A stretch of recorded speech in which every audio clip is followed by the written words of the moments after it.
கர்த்தருடைய பரிசுத்த நாமத்துக்கு ஸ்தோத்திரம். அன்பான கிறிஸ்தவ பெருமக்களே, சகோதர சகோதரிகளே, இந்த நாளுக்குரிய வசனமானது, அவர் உங்களை விசாரிக்கிறவரானபடியால் உங்கள் கவலையெல்லாம் அவர் மேல் வைத்து விடுங்கள்.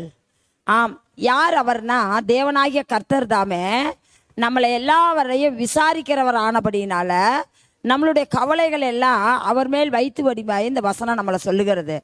ஆம், அவர் படைத்த படைப்புகள் எல்லாவற்றையுமே அவர் நேர்த்தியாய் விசாரிக்கிற கர்த்தராக இருக்கிறார்.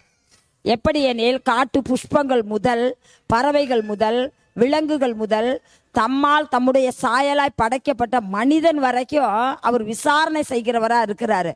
உண்ணுகிற உணவு, குடிக்கிற தண்ணீர், இருக்க இருப்பிடம், அவங்களுக்கு தேவை எல்லாவற்றையும் அவர் சந்தித்து அதனதன் காலத்தில் என்ன அவங்களுக்கு தேவையோ அதை நேர்த்தியாய் கொடுக்கிறவராக இருக்கிறார் நம் தேவனாகிய கர்த்தர். அப்படியாய் கூட நாம் எல்லாரும் கூட நம்மளுடைய கவலைகள், துன்பங்கள், துயரங்கள், நம்மளுடைய கஷ்டங்கள் எல்லாவற்றையுமே அவர் மேலே நம்ம வைத்து விடணுமா. எப்படி வைக்கணுமா?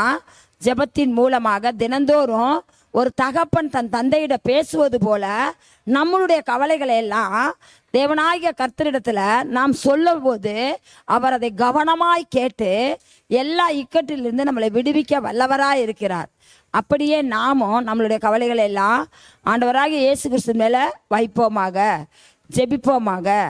அன்பின் பரலோக பிதாவே, இந்த நாளுக்காக உமக்கு நன்றி செலுத்துகிறோம்.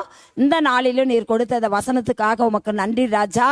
என் தேவனாகிய கர்த்தர் தாமே எங்களை விசாரிக்கிறவர் ஆனபடியினால எங்கள் கவலைகளை எல்லாம் உண்மையிலே நாங்கள் வைக்கிறோம் அப்பா.